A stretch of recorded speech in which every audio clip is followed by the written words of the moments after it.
Hello YouTube, my name is Kenny. I'm also known as SilentFan85 on my main channel. I am the gentleman that runs the Beyond channel. I am an amateur researcher, amateur developer, amateur creator.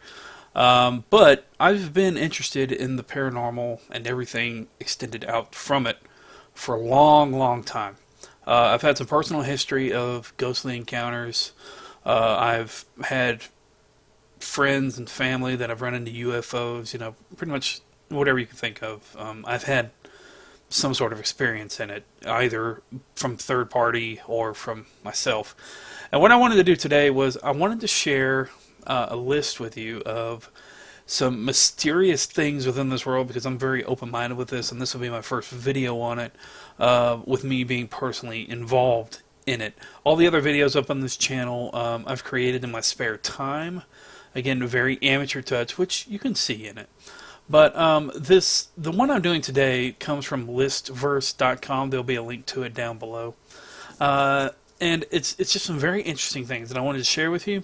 I wanted to kind of give this a shot, see how I do with it, and then go from there. So I hope you enjoy it, and I hope you continue watching. And feel free to leave your comments down below, maybe even share some encounters of maybe some stuff you've had in this list. And we're going to go from there. We've got 10 that we are counting down, and we're going to start with the Myakka skunk ape. So it's a hominid cryptid that's said to inhabit Florida. Often described as a bipedal primate with long dark hair that has a very foul odor. Not unlike, gamers themselves. It's thought to live in the swamps around Florida, and there have been numerous sightings. In 2000, a mysterious woman sent 2 photos from the sheriff's department in Sarasota County and wished to remain anonymous. By the way, that gamer's comment, I'm a gamer, so I just thought I'd throw it in there. We can be kind of smelly sometimes because, our sense of wash can be kind of questionable. Anyway, moving on. A letter received with pictures from the woman who claimed the picture was taken in her backyard after the creature snuck in to steal apples. Skeptics say the creature is just a person in a costume or an escaped orangutan. But while we're on the topic of plausibility, an escaped orangutan witnessed men running around in monkey suits at night. I don't know. Seems crazy. It's possible. I mean, 'cause, there was that clown scare that people dressed up in clown costumes and just walked around. Crazy, right? And very creepy, by the way. But, up there with Bigfoot and Sasquatch, same person, really. Or animal, who knows? But I think it's very possible. It's a lot more possible than looking at it from a skeptic's point of view. It's a lot more possible than some of the stuff that's actually on this list. So, but anyway, moving on. We're moving on to the second one here, number 9, which is the Belmez faces. In 1979, the Pereira family began to encounter strange human-like faces that appeared and disappeared in their home without explanation. Both the locations and times that the faces appear have been irregular. According to the story, one day in August, Maria Gomez told her husband a face appeared on the concrete floor in the kitchen. Her husband immediately destroyed the image with a pickaxe, only to have it appear again later. Creepy, right? The mayor forbade them from destroying the new face and had it cut out for testing. The faces have persisted for close to 30 years, as with male and female, varying expressions. As with many other paranormal occurrences, it was found that the house was built on a graveyard, and bodies were found under the house. Do the current residents have anything to do with it? Highly doubtful. Despite having the floor replaced multiple times and cleaning the faces with detergent, they continue to appear without explanation. Skeptics claim the faces are a hoax created with the use of an oxidizing agent. It could be possible either way. Personally, I think it could be spirit related. And I think, maybe the faces just enjoy the current residents' company. Or they just like playing peekaboo. Who knows, right? So, I don't know, leave it to you to judge, but very, very possible in my opinion. Number 8, the Fresno Nightcrawler. Now, if you haven't seen this footage, this thing can be a bit creepy. It's actually close to a creature described in an ancient local legend. But essentially there is footage, and you can look it up here on YouTube, of an adult and a baby that's walking around. The adult walks ahead, the baby kind of scurries up. This is just a GIF representation of the footage, or GIF, GIF, however you want to pronounce it. I'm not trying to start a war on how that's pronounced, but it's definitely interesting. It's from 2 surveillance cameras that caught a stick-like creature walking across the frame. There isn't much known about the tape, but no one can explain what's going on here. The figure moves in an unnatural way. Essentially, it's like a man on stilts, or a woman on stilts, to be equal opportunity descriptive here. There isn't enough detail in the video to tell what the creature looks like exactly, but there have been other videos capturing the depicted similar creatures as well, doubling them night crawlers. And I said creatures back there. That's my southern accent kicking in. Personally, I don't see these being spirit related. I see it being more on the alien front, which, from a personal standpoint, aliens, yeah, totally believable.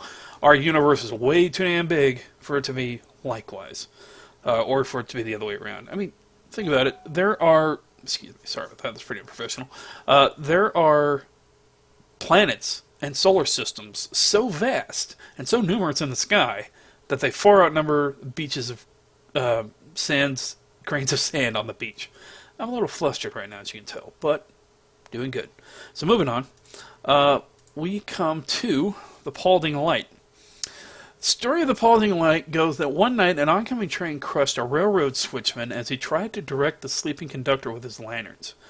Another story claims that it's the ghost of a man who is in the woods searching for his son with a lantern and killed by an oncoming train. Regardless, an unexplained orb of light has been appearing for 40 years and remains a mystery. It still appears almost every night.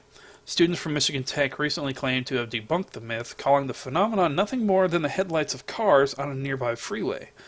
But believers disagree. The light is a large orb that takes up quite a bit of the horizon, as you can kind of see here.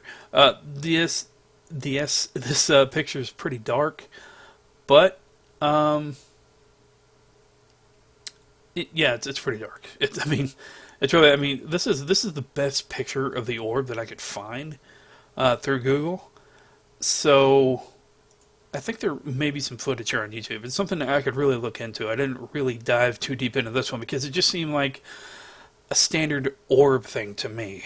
But by the way, when I speak of orbs, I mean orbs as in ghosts. You'll see them fly along a path on video or on a picture. And that's what it seems like to me.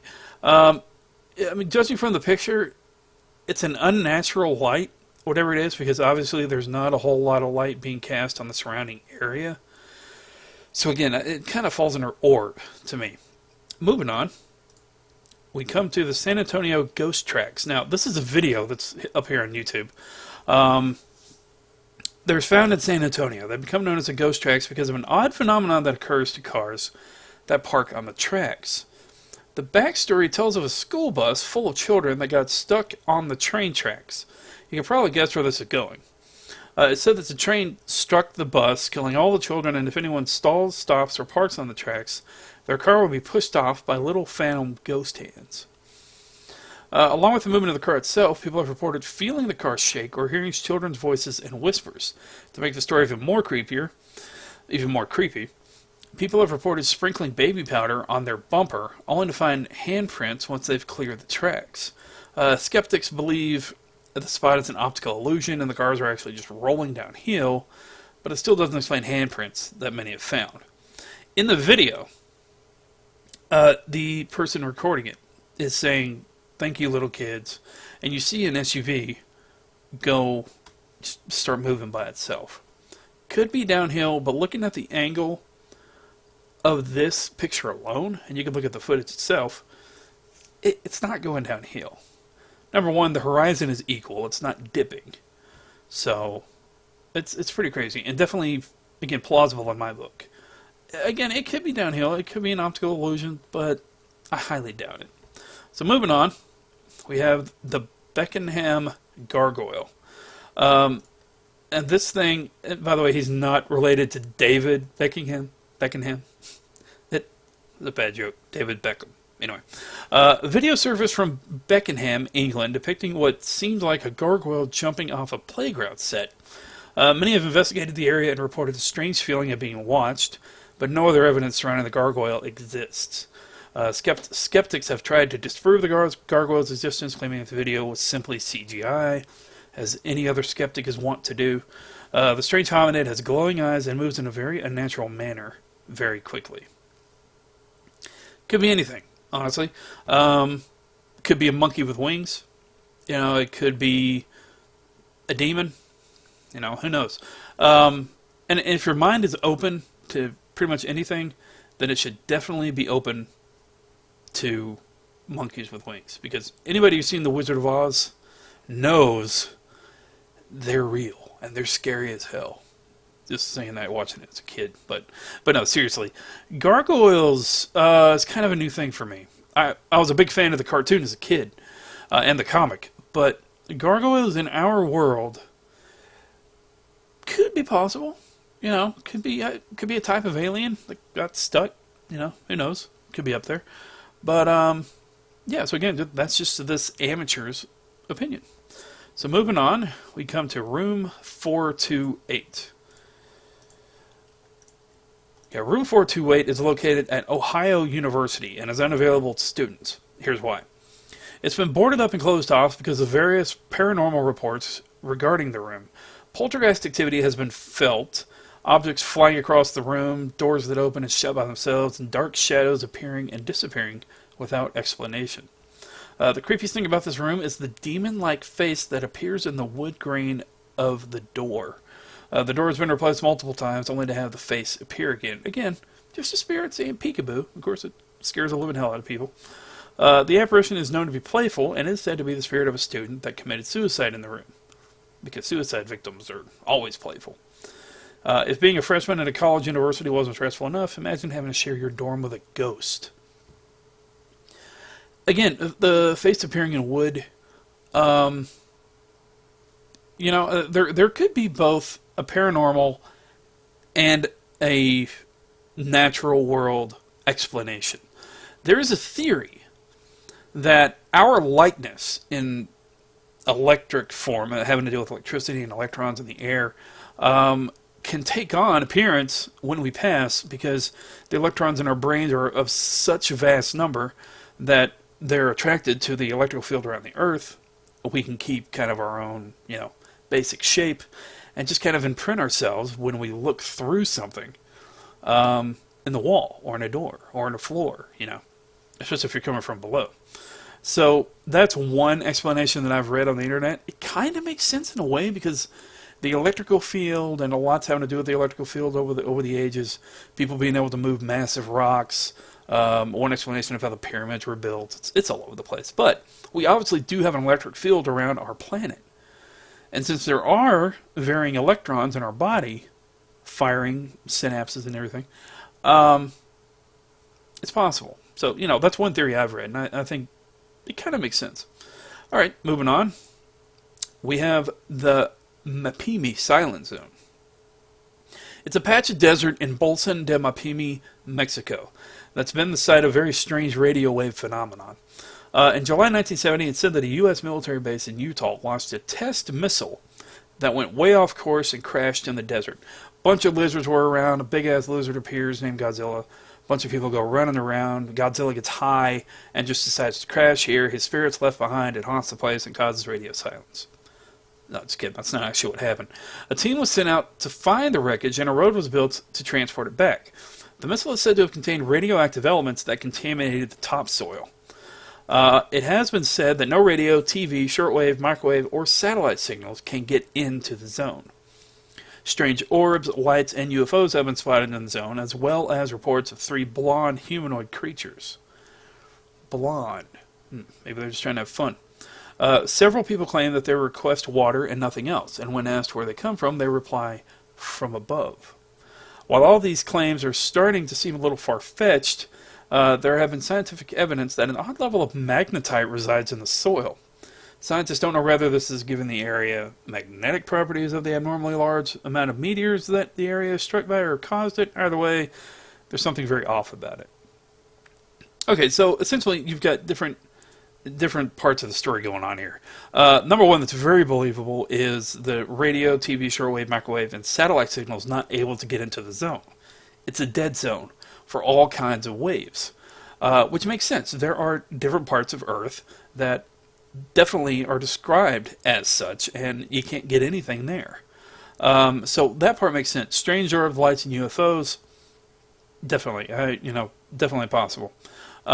Reports of 3 blonde humanoid creatures. If you have not yet seen it, and depending on how open your mind is, varying types of aliens have come to either visit our planet or have stayed on our planet, and blonde creatures, humanoid creatures, are supposed to be one of those races, one of the dominant races of our universe. That's a theory. There was a book that was mysteriously found telling about different types of creatures, of alien creatures, and that's one of them. So that could go hand in hand. Hard to say, but being from above could be. So, there could be that. But again, there could just be something in the soil, magnetite, that is causing waves not to come in. And it causes people to hallucinate, and they start seeing blonde people. You could be seeing Woodstock, and there's just a bunch of blonde hippies walking around looking for water. Who knows? Moving on. Number 9. The Pangbach hand. Now, I had no idea what was going on with this until I read it. Held sacred in a Buddhist monastery in Tibet is what some claim to be the hand of a Yeti. While many believe the hand is fake, many flock to the monastery to catch a glimpse. Monks consider the hand sacred and won't allow any scientific testing. It has been said that a man named Peter Burns smuggled the hand out of Nepal, giving it to London University for testing.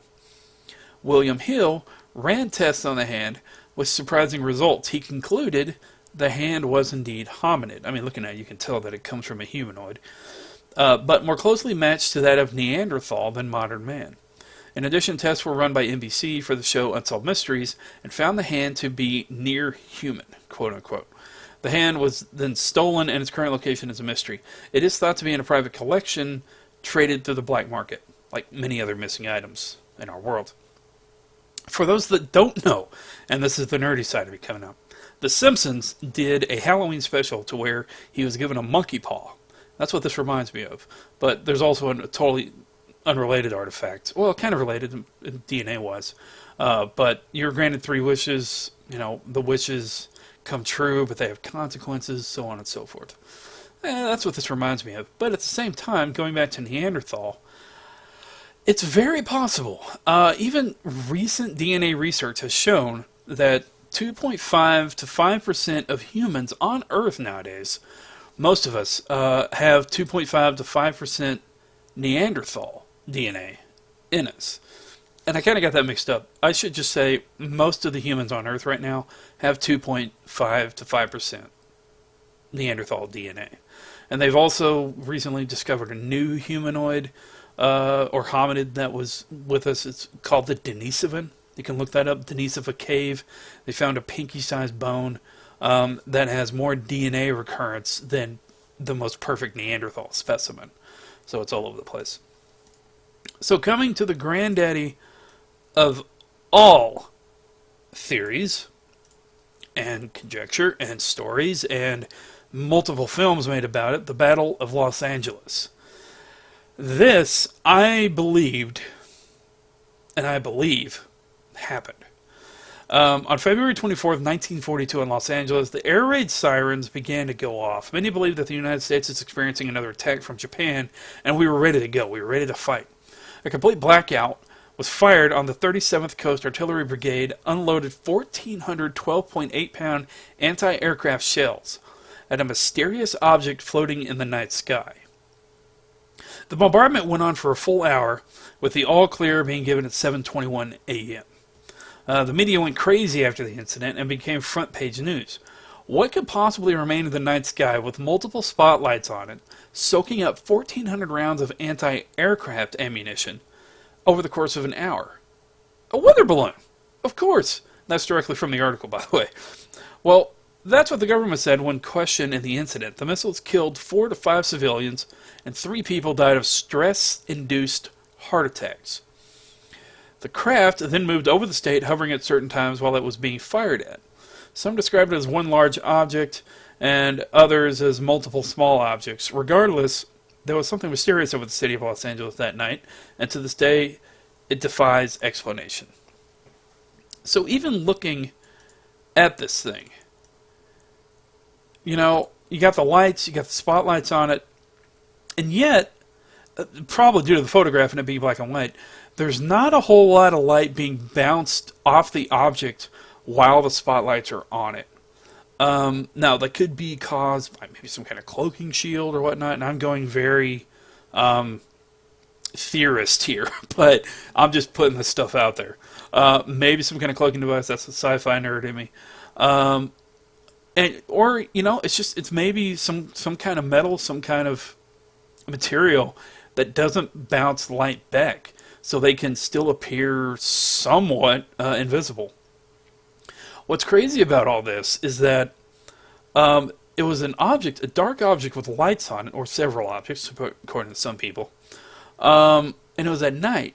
Now, there are certain colors that the human eye cannot perceive, certain wavelengths of colors, and they could have something to do with it. Again, it's dark at night, so you know lights are being shined on it, but that could come into this somehow. I'm not sure how. Again, just a guy ranting about it, but it's still crazy, and it's still one of the biggest events that theorists cling to, including myself, because it just seems too specific about what happened. It seems too out there for somebody to make something like this up, especially when a whole city saw it and encountered it.